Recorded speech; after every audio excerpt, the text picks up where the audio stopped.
हरे कृष्णा। सभी वैष्णव प्रेमियों को और कृष्ण प्रेमियों को मेरी तरफ से दंडवत प्रणाम। आज हम लोग भक्तमाल की कथा में भगवान बुद्ध की अवतार के बारे में कथा का श्रवण करेंगे, जो बहुत ही सुंदर है और भगवान कृष्ण के नवे अवतार के रूप में आते हैं। तो चलिए श्रवण करते हैं। बौद्ध धर्म के प्रवर्तक महाराज शुद्धोधन के यशस्वी पुत्र गौतम बुद्ध के रूप में ही श्री भगवान अवतरित हुए थे। ऐसी प्रसिद्धि विस्तृत है, परंतु पुराण वर्णित भगवान बुद्ध देव का प्राकट्य गया के समीप में कीकट देश में हुआ था। उनके पुण्यात्मा पिता का नाम अजन बताया गया है। यह प्रसंग पुराण में वर्णित है और बुद्धावतार के नाम से जाना जाता है। दैत्यों की शक्ति बढ़ गई थी। उनके सम्मुख देवता टिक नहीं सके और दैत्यों के भय से प्राण लेकर भागे। दैत्यों ने देव भाव से स्वर्ग पर अधिकार कर लिया था। वे स्वच्छंद होकर देवताओं के वैभव का उपभोग करने लगे, किंतु प्रायः उन्हें चिंता बनी रहती थी कि पता नहीं कब देवगण समर्थ होकर पुनः स्वर्ग को छीन लेंगे। और सुस्थिर साम्राज्य की कामना से दैत्यों ने सुराधिपति इंद्र का पता लगाया और उनसे पूछा कि हमारा अखंड साम्राज्य स्थिर रहे, इसका उपाय बताइए। देवाधिदेव इंद्र ने कहा, भाव से उत्तर दिया कि सुस्थिर शासन के लिए यज्ञ एवं वेद वेद आचरण का आवश्यक है होना। दैत्यों ने वैदिक आचरण एवं महायज्ञ का अनुष्ठान प्रारंभ किया। फलतः उनको शक्ति उत्तरोत्तर बढ़ने लगी और स्वभाव से ही उद्दंड और निरंकुश दैत्यों का उपद्रव बढ़ गया। जगत में असुर भाव का प्रसार होने लगा। असहाय और निरुपाय दुखी देवगण जगतपति विष्णु के पास गए, उनसे करुण भाव में प्रार्थना करने लगे और भगवान ने उन्हें आश्वासन दिया। श्री भगवान ने बुद्ध का रूप धारण किया। उनके हाथ में एक मार्जनी थी और वे मार्ग को बुहारते हुए उस पर को चरण रखते थे। भगवान बुद्ध देव दैत्यों के समीप में पहुंचे और उन्हें उपदेश दिया कि यज्ञ करना पाप है। यज्ञ से जीव हिंसा होती है। यज्ञ की प्रज्वलित अग्नि में ही कितने जीव भस्म हो जाते हैं। देखो, मैं जीव हिंसा से बचने के लिए कितना प्रयत्नशील रहता हूँ। पहले झाड़ू लगाकर पथ को स्वच्छ रखता हूँ, तब उस पर पैर रखता हूँ। सन्यासी बुद्ध देव के उपदेश से दैत्यगण प्रभावित हुए। उन्होंने यज्ञ एवं वैदिक आचरण का परित्याग कर दिया। परिणाम स्वरूप ये हुआ कि कुछ ही दिनों में उनकी शक्ति क्षीण हो गई। फिर क्या था, देवताओं ने उन्हें दुर्बल एवं प्रतिरोधनहीन समझकर दैत्यों पर आक्रमण कर दिया। असमर्थ दैत्य फिर क्या करते हैं, वो हार कर प्राण बचा करके भागने लगे। और इस प्रकार से सन्यासी के वेश में भगवान बुद्ध ने त्रैलोक्य का मंगल किया। कलयुग में बौद्ध धर्म के प्रवर्तक के रूप में गौतम बुद्ध ने जन्म लिया। श्री बुद्ध जी का बचपन का नाम सिद्धार्थ था। ये स्वभाव से बड़े ही दयावान थे। किसी का भी किंचन मात्र भी दुख देख लेते थे तो विकल हो जाते थे।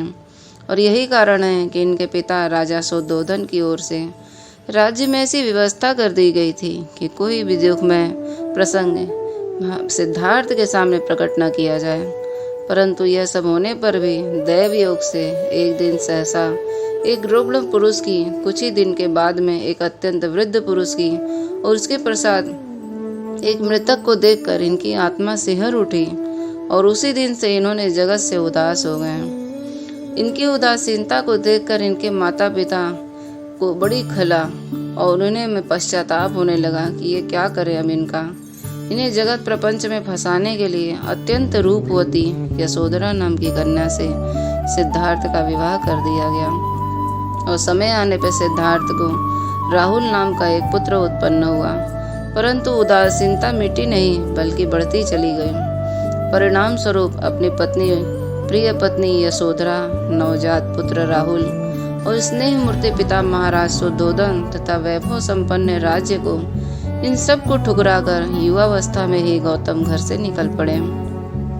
केवल तर्कपूर्ण बौद्धिक ज्ञान तथा उन्हें संतुष्ट करने में समर्थ नहीं था। उन्हें तो रोग पर, बुढ़ापे पर और मृत्यु पर विजय पानी थी। उन्हें शाश्वत जीवन अमरत्व अभिष्ट था। प्रख्यात विद्वानों ने उद्धट ने शास्त्रों ज्ञान के समीप हुए गए, किंतु वहां पर भी उन्हें संतोष नहीं हुआ। और आश्रमों में से विद्वानों ने निराश होकर वे गया के समीप में वन में आए और तपस्या करने लगे। जाड़ा, गर्मी, वर्षा में भी बुद्ध जी वृक्ष के नीचे ही अपनी वेदिका पर स्थित बैठे रहे। उन्होंने सब प्रकार का आहार लेना बंद कर दिया था और दीर्घकालीन तपस्या के कारण उनके शरीर का मांस और रक्त सूख गया। केवल हड्डियां, नसें और चर्म ही बचे रह गए। गौतम का धैर्य अविचल था। कष्ट क्या है इसे वे अनुभव ही नहीं करते थे, किंतु इन्हें अपना अभीष्ट प्राप्त नहीं हो रहा था। सिद्धियां इनके आगे पीछे मंडराती थी, परंतु एक सच्चे साधक को, एक सच्चे मुमुक्षु के लिए सिद्धियां बाधक हैं। अतः गौतम ने उन पर दृष्टिपात ही नहीं किया। एक दिन जब गौतम बुद्ध जी तपस्या कर रहे थे, उसके स्थान पर समीप में मार्ग में कुछ स्त्रियां गाती हुई जा रही थीं। वे सब गौतम बुद्ध के तपो भूमि के पास पहुंच गईं। तब एक गीत गा रही थी जिसका आशय ये था कि सितार के तारों को ढीला मत छोड़ो, नहीं तो वे बेसुरे हो जाएंगे, परंतु इन्हें इतना भी मत खींचो कि वे टूट जाएं। गौतम के कानों में वो संगीत ध्वनि पड़ गई। उनकी प्रज्ञा में सहसा प्रकाश आ गया। साधना के लिए केवल कठिन तपस्या ही उपयुक्त नहीं है, संयमित भोजन एवं नियमित निद्रा आदि व्यवहार भी आवश्यक है। इसलिए प्रकार सम्यक बोध प्राप्त कर लेने पर गौतम का नाम गौतम बुद्ध पड़ा। तत्व ज्ञान हो जाने के बाद गौतम बुद्ध वाराणसी चले आए और अपना सर्वप्रथम उपदेश उन्होंने सारनाथ में दिया।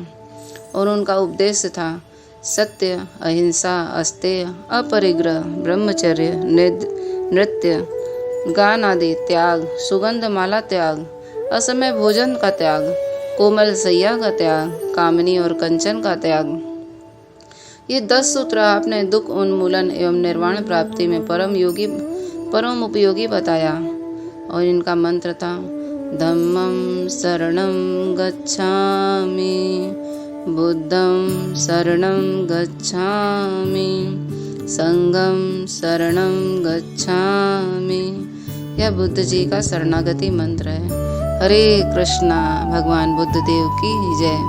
भगवान बुद्ध देव की बहुत सारी कथाएं और बहुत सारे ग्रंथ में भगवान बुद्ध देव की अनेक लीलाएं मिलती हैं। भक्तमाल में इनके इतनी आख्यानता जो बहुत ही सुंदर है कि हमें सितार को, भक्ति को अपने ढीला नहीं छोड़ना है और भक्ति के मार्ग को इतना भी कस के नहीं चलना है कि हम उसे ही हमारा अपना ही भक्ति बिगड़ जाए। हमें भक्ति इस प्रकार से करना है कि हमारा बैलेंस बना रहे, हमारा भक्ति कभी किसी प्रकार से बिगड़े ना और निरंतर चलता रहे। जो हमें हमारे गुरु ने आज्ञा दिया है कि हमें भक्ति किस प्रकार से करनी है, उसका हमें पालन करना चाहिए। तो सदा जपते रहिए हरे कृष्णा कृष्ण कृष्ण हरे हरे, हरे राम राम राम